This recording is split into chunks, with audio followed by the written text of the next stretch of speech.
forgot to unmute myself. Good morning, everyone.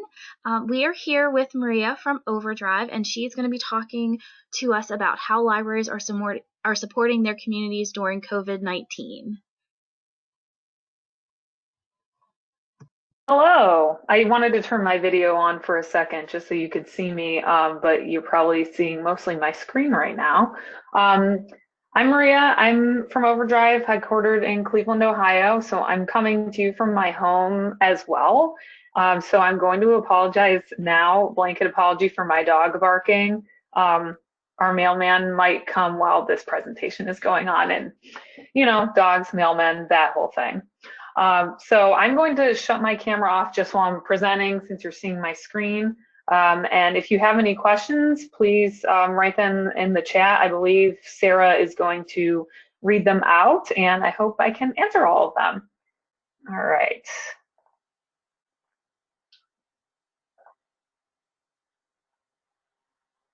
So as you all know, because you work in libraries, there's been a lot of changes going on with COVID-19 and how libraries are supporting their patrons. So I'm really excited that we've been able to kind of help with that in some ways. So I'm just going to do an overview of some things that we have been doing to help you all with COVID-19, and also some other cool things going on at OverDrive.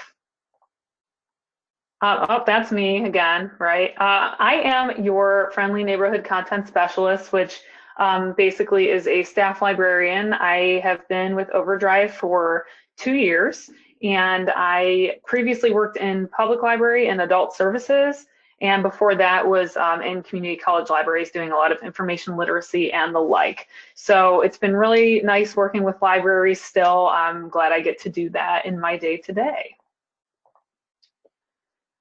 So the OverDrive mission, of course, is a world enlightened by reading. We're the leading digital reading platform for libraries and schools worldwide.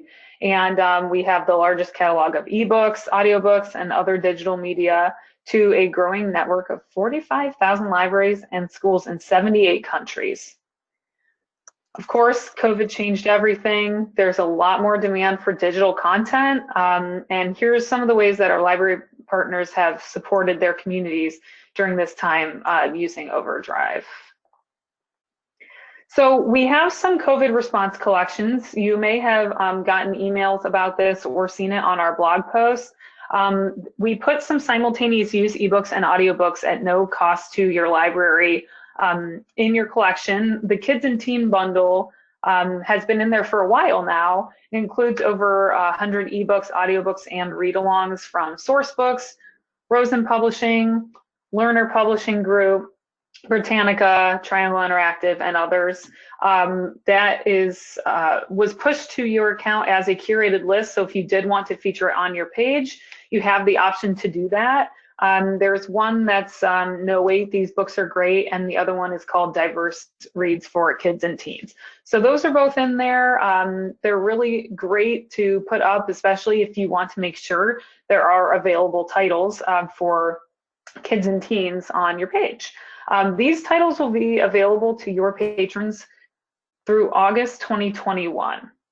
If you need help curating these, or maybe you want to put them all in the same list, please let me know. I'm always here to help curate and display things on your OverDrive page. Some other things that publishers have just been doing in our catalog to help out with the increased demand of these titles is to put more of their content in our cost per circ catalog. So there's been a lot more that's available there, and also a lot of librarians or library partners who haven't tried CPC are trying it for the first time. So if you do want to try that out, I highly recommend it. There's a lot of really good content in there, a lot more publishers putting things in cost per circ. There's also a lot of quality content in our sales this year. There's always quality content in our sales, but I feel like especially now, there's more publishers putting in a lot of discounted titles and discounting their cost per circ then as well. Some other things that we've offered are our Duke Classics collection in simultaneous use. So this is currently free. All Duke Classics titles for simultaneous use for a year. The only thing I would say is there are over 4,000 titles in this plan. You do not have to add all 4,000. Some of them are extremely obscure, and then it's kind of hard to wade through to get to ones that I think will be really popular with your patrons. Of course, some of the more popular ones are here. Also, they have really cool covers. I love the Moby Dick cover. I just think it's really great. So my recommendation, if you haven't added these, is to add maybe about the most popular, or go through about the top 300 or so and add those to your account for a year for free. If you want help doing that, I've been making carts of the more popular ones for your libraries, and then you can go in and purchase them for free. After the year is up, they don't automatically renew or anything with a cost, so you can decide if you want to renew a certain amount of those titles in a package after a year. So definitely get on that. It's really nice to have those as available all the time, and then you can kind of display them as like an always available classics room, or catch up with a classic, something fun like that. So those are available in the simultaneous use shop tab from Duke Classics. Of course, you may have heard about the Big Library Read. It's something we've been doing for a while. Well, we're definitely continuing that while a lot of book clubs are virtual anyway. The next Big Library Read is coming up soon. It's our young adult read. And I'm really excited about this one because I love young adult fantasy. But this is Reverie by Ryan LaSala. And if you haven't seen his blurb for Big Library Read on Instagram or Facebook, I think it might be on our Twitter as well, it is amazing. He is like a larger than life person and just has this like really great blurb about his title being the next Big Library Read. So I think it's going to garner a lot of readers, and it's a really cool book. I'm very excited to, kind of see what people discuss about it. So you can visit biglibraryread.com for more information on that, but that will be up on your site, on the top banner area starting November 2nd. There's been a lot of other things that libraries have been doing to remove barriers to access, increase checkout and holds limit, increase checkout period, removing blocks on cards for fines or overdue items. But a lot of times the barrier to access is not having a library card at all. We try to make this as easy as possible with Instant Digital Card.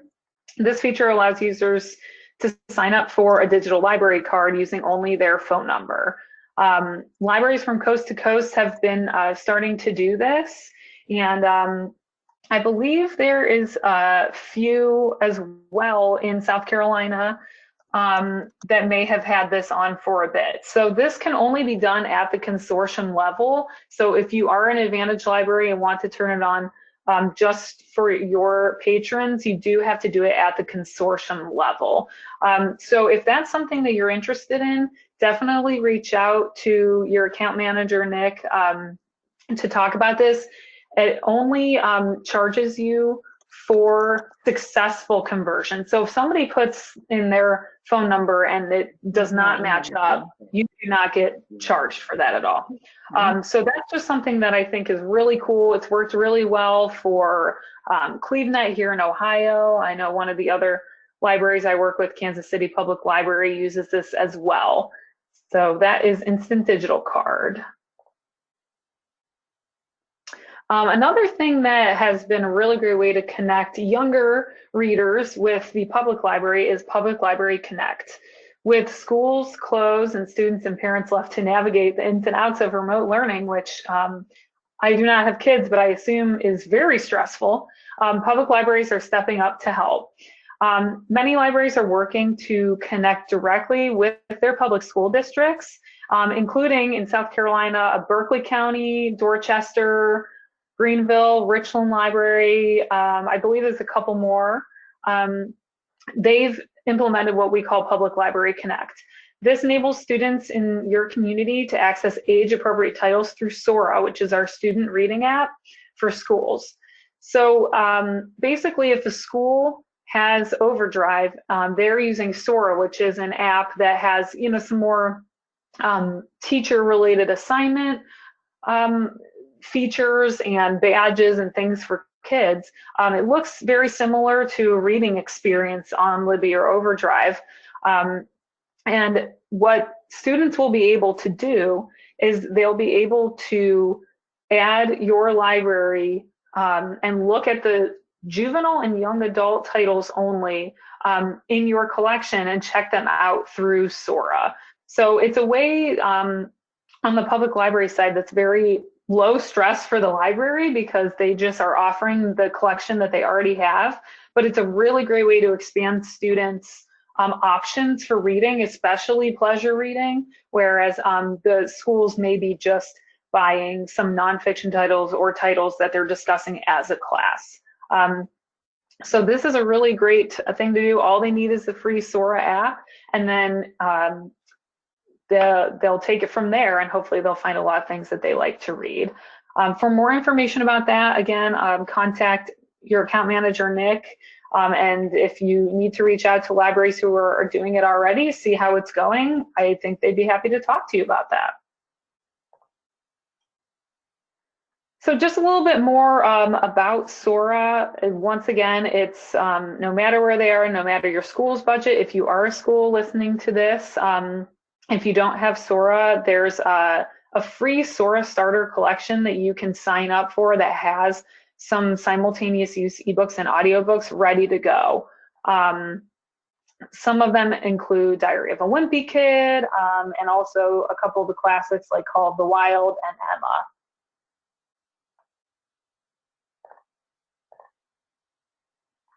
So of course, there's many ways to stay connected with OverDrive. I definitely recommend following the blog.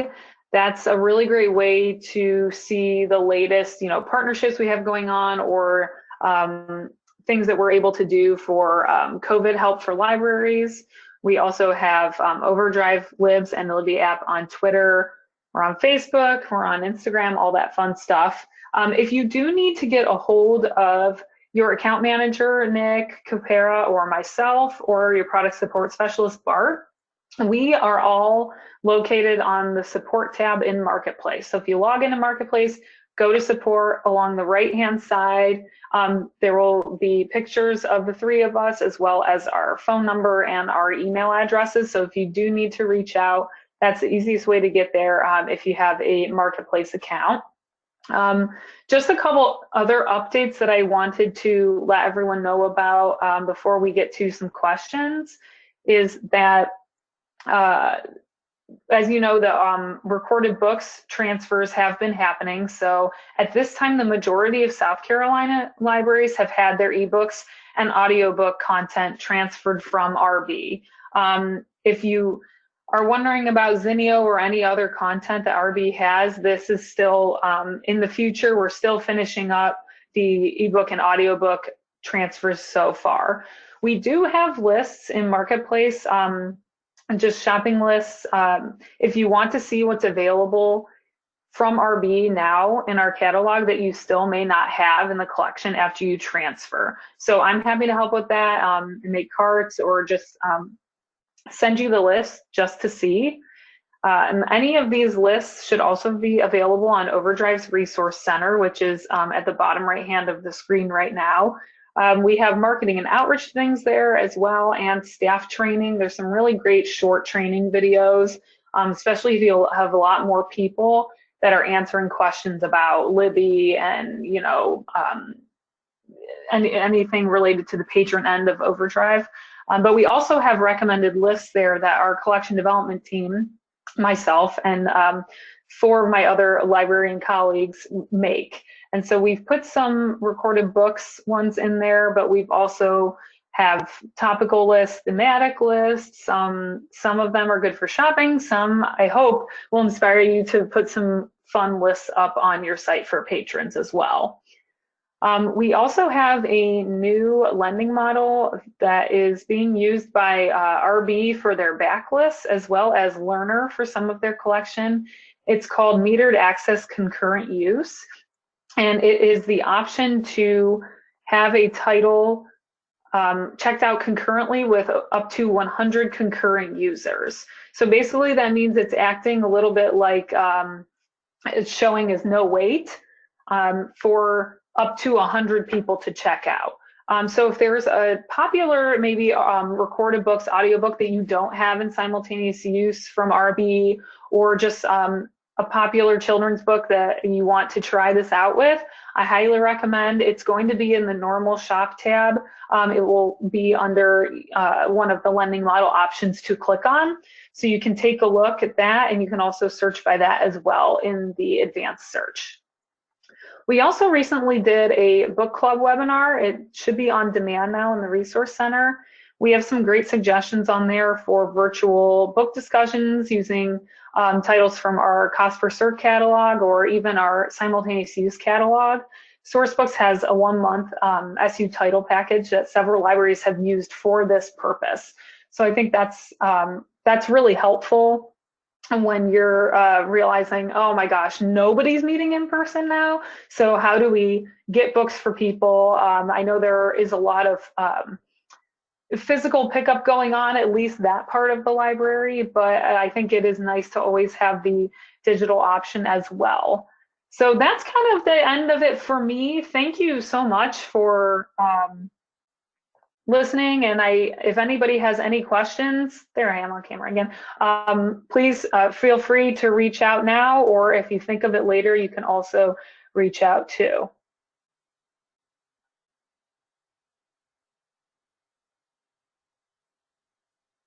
Oh, Berkeley County Library System and Berkeley County School District are using Sora. Awesome, love it. I hope that's going well. Usually if I don't hear anything, that means no news is good news and it's going okay. So I haven't heard anything. Any other questions for me at this time? Hey Maria, this is Sarah. I have a question for you. Do you think COVID has helped reluctant people who, didn't like ebooks and audiobooks to, use more of these services? Like, what's your input on that? Yeah, I definitely think so. I know even just from my couple of my friends who don't normally read on Libby have like checked it out just to, I think it's still stressful to go places for people, so I do think that's part of it too. We definitely have noticed across the board a jump in unique users for pretty much every library that we work with. So I definitely think people have been checking it out. I'm also hoping that it's so easy to at least get started on Libby and get your library card in there, that I hope that is also helping people who may have thought it was going to be stressful to realize it's not too difficult to do that. So yeah, we've definitely noticed the jump in unique users for sure. Okay, and we have a few more questions. So how do I get on board with using Sora? That was asked by Julie and Sumter. All right. Hi, Julie. So getting on board with using Sora, if you are a school librarian or know the school librarian, I would have them reach out to the account executive on our EDU side, and I can get that information. I don't know her email off the top of my head, but her name is Judy. And let me see, I think I might be able to put her email in the chat if I pull something up real quick. So I'm going to do that. And yeah, basically she'll talk to you about, the authentication that you'll need to get the student signed on and that sort of thing. But yeah, once you get going with that free collection, and then, if you feel like supplementing that, it's very similar to shopping and marketplace for the public library side as well. There's just some specific things like class sets and the like that are in the school marketplace that the public library doesn't have. So definitely I will chat that email to you very shortly. Let's see. It's Orangeburg County School District on the list for Sora. I can certainly look that up. I'm not sure off the top of my head. I'm writing this down, so that's why I'm looking over here.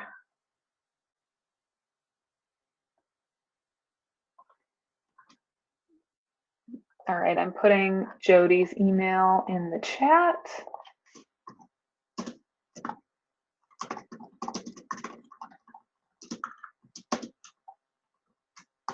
There we go. Sarah, I hope you don't mind. I'm just looking at the chat now, reading these questions. That's all right with me.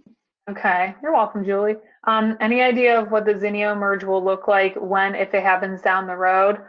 I do not know what it will look like. I do know that it's the next phase because I know that's what a lot of libraries have been using for magazines. So I imagine that it may be similar to the merge that we just did, except that now we won't have as many possibly new partners coming on or like new Advantage accounts being made because they were made for the ebooks and audiobooks. But outside of that, I can't say right now, but we'll probably send out a mass email about that. And I'm sure Nick will send something out as well.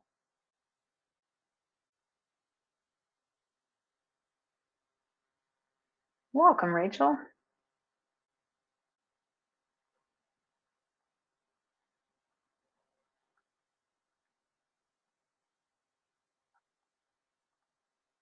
I think I got all the questions on there. Sorry if I missed anybody.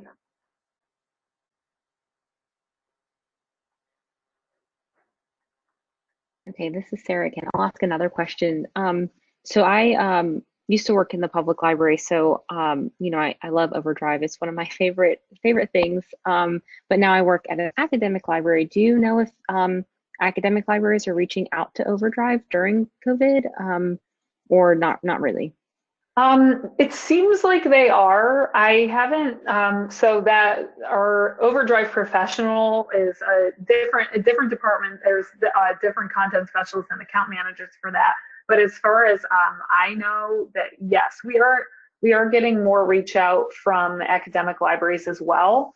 Whether or not it's the same as, I don't think it's the same as schools, which we're getting a lot more reach outs for, of course. But yeah, I do think there's some more reach out, and if not more reach out, these schools colleges and universities that are already using OverDrive are more active now, for sure.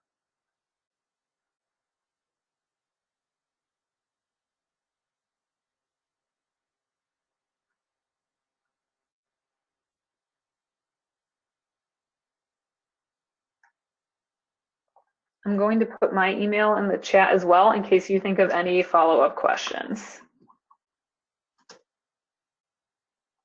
There we go.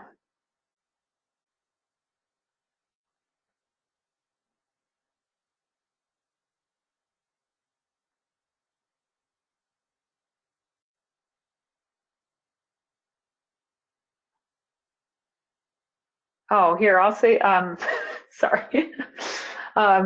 I'll say one more thing, just things that I anticipate being questions at some point, even if it's not today. If you do shop in Marketplace and you have any questions about content, if the description doesn't look right or the series information is incorrect or there's something in Marketplace that you think should be for sale already and it's not there or has the wrong date, you can reach out to me at mfez@overdrive.com. We work with our content metadata team to fix these issues. And publishers have been moving publication dates a lot, and that's definitely caused some iffy dates in our in Marketplace in the metadata. And publishers are really good about sending us new things, new information for the most part. But if you do notice anything like that, please reach out to me because we can get that fixed. Because a lot of times, if it's something that's a larger title, that's really going to affect holds or affect checkouts or affect your budget. So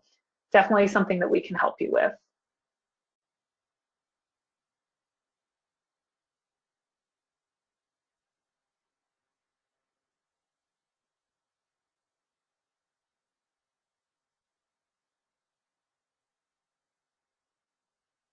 Any other questions?